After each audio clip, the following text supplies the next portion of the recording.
A man can see a move coming, have the courage to make his play, and be right from the very start, and still walk away with nothing.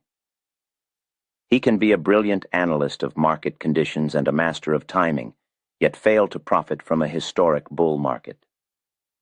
The reason is the single most difficult art in this entire game, the art of sitting tight. It is never the thinking that makes the big money for you. It is the sitting. Got that? The sitting. Men who can be both right and sit tight are uncommon. I found it one of the hardest things to learn. It is a lesson that can only be taught by the market itself, and the tuition is measured in hundreds of thousands of dollars of lost profits. You can enter a trade at precisely the right moment, when the line of least resistance is clear, and watch the ticker, what you would call your computer screen, confirm your judgment. A stock bought at 50 goes to 55. Your heart quickens. You feel the pull to snatch that profit, to turn the number on the screen into cash in your account. The temptation is immense. It feels like a victory. But it is the victory of a skirmish that causes you to miss the entire war. While you are congratulating yourself on a 5-point gain, the stock begins its real move to 75, to 100, to 150, and you are left behind, a spectator to the fortune you correctly foresaw, but lacked the character to claim. I learned this through repeated, agonizing failure. In my early days, I was quick. I could read the tape, the flow of prices and volume, better than any man alive. I could scalp points out of the market all day long. I would see a major move coming in wheat or cotton, take a large position, and the moment it moved a few points in my favor, I would be out. I thought I was a genius. I was paying my bills. But I was not getting rich. My profits were a fraction of what they should have been. I was right about the direction, the trend, the entire campaign, but I was content to win a single battle and retreat. I had the right opinion, but I could not sit. The market does not reward you for being antsy. It does not pay you for constant action. It pays you for being right and for being patient. The desire to trade all the time is one of the great enemies of the speculator. It is rooted in hope, and it is fanned by greed.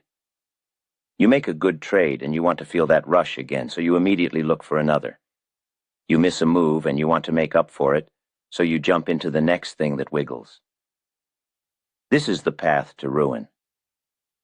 The market has no obligation to provide you with a profitable opportunity every single day or even every single week. The master speculator spends most of his time waiting, in cash, until the stars align. And when they do, and he makes his commitment, his most difficult work begins. The work of doing nothing. There was an old broker I knew, a man named Partridge. He was a colorful character on the street, and traders would often try to get his opinion.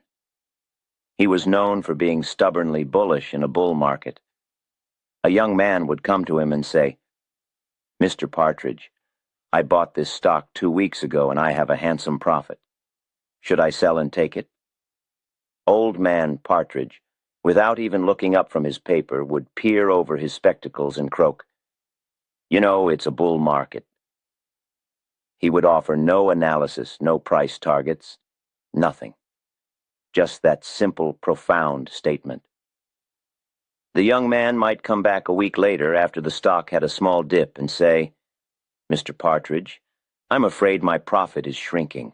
Shouldn't I get out now before it's gone?" And the old man would just clear his throat and repeat, "My boy, I told you, it's a bull market." Of course, the young speculators would laugh at him behind his back. They thought he was a fool, an old relic who didn't understand the modern game of jumping in and out. But at the end of that great bull run, old man Partridge was the one with the real money. The quick-witted boys who had been scalping their small profits were mostly broke. They had been shaken out by the normal, healthy reactions that are part of any major trend. They had sold their positions to stronger hands, men like Partridge who understood the first and most important rule. In a bull market, your job is to buy and hold until you believe the bull market is over.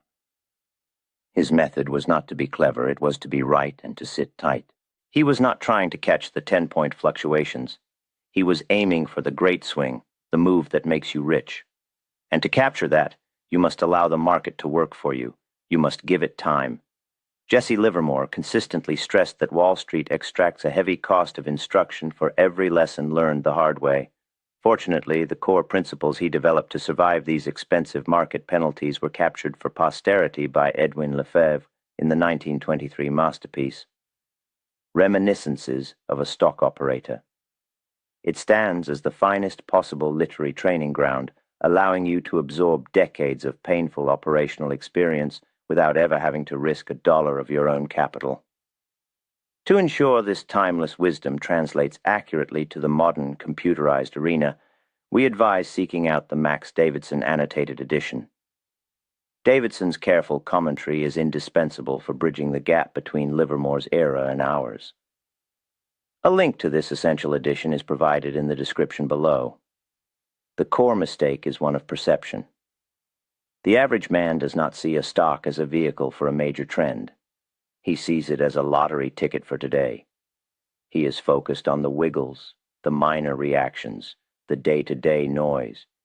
He thinks he can outsmart the market by selling at the top of every small rally and buying back at the bottom of every small dip.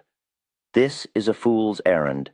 It cannot be done consistently, and even if it could, the transaction costs and the mental strain would destroy you. More importantly, it guarantees that you will never be aboard for the life-changing move. When a stock is in a powerful uptrend, the dips are shallow and the rallies are strong. The man who sells, intending to buy back cheaper, often finds that the stock never gives him his lower price. It simply continues on its way, leaving him stranded at the station. I remember my great score in Anaconda Copper. I had done my work. I saw the move coming. The general market was bullish, the copper group was strong, and Anaconda was the leader. I began buying. It moved up as I expected. But this time I had learned my lesson. I resisted the temptation to sell. I watched it go through a natural reaction, a pullback that would have terrified my younger self. The paper profits shrank. My insides churned. The urge to secure what I had was almost unbearable. But I held on. I reviewed my initial thesis. Had anything changed? No. The market was still bullish. The group was still strong. The line of least resistance was still upward. The pullback was just noise. So I sat, and the stock resumed its climb, eventually making me millions. The money was not made in the brilliant entry. It was made in the excruciating, nerve-wracking, and ultimately profitable sitting. So how do you master this? It is not by blind faith. It is a discipline built upon a logical framework. You do not simply hold on and hope. Hope is a speculator's worst enemy, especially when it is used to justify holding a losing position. The art of sitting tight applies only to your winning trades. If a trade goes against you from the start, you do not sit tight. You get out immediately and take your small loss before it becomes a devastating one. My 10% stop-loss rule was ironclad for this very reason. Sitting tight is the reward you earn for being right. The first step is to establish your premise. You must have a clear reason for entering the trade based on the overall market trend. Are you in a bull market or a bear market?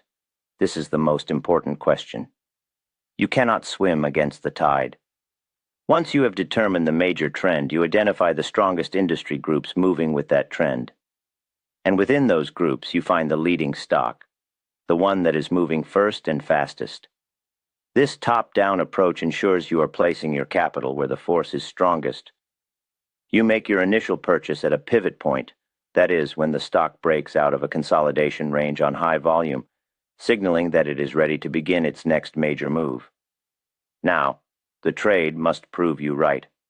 It must move in your favor almost immediately. This is your confirmation. If it does, you can add to your position, pyramiding your stake.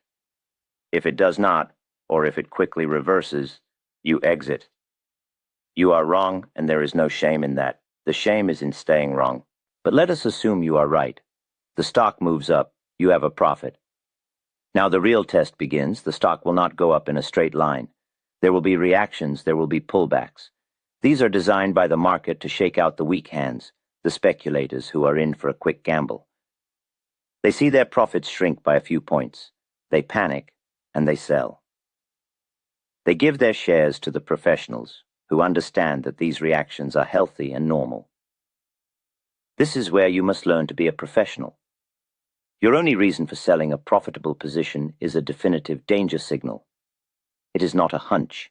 It is not boredom. It is not fear. It is a change in the facts. What are these signals?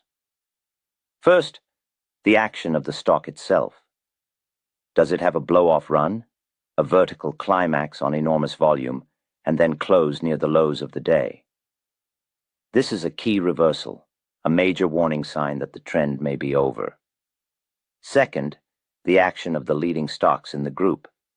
If your stock is still strong but all of its sister stocks are starting to break down, that is a signal that the entire group is coming under distribution. Money is leaving the sector. Third, the action of the general market. If the broad indexes are starting to roll over and the bull market itself is showing signs of exhaustion, no stock can resist that gravity forever.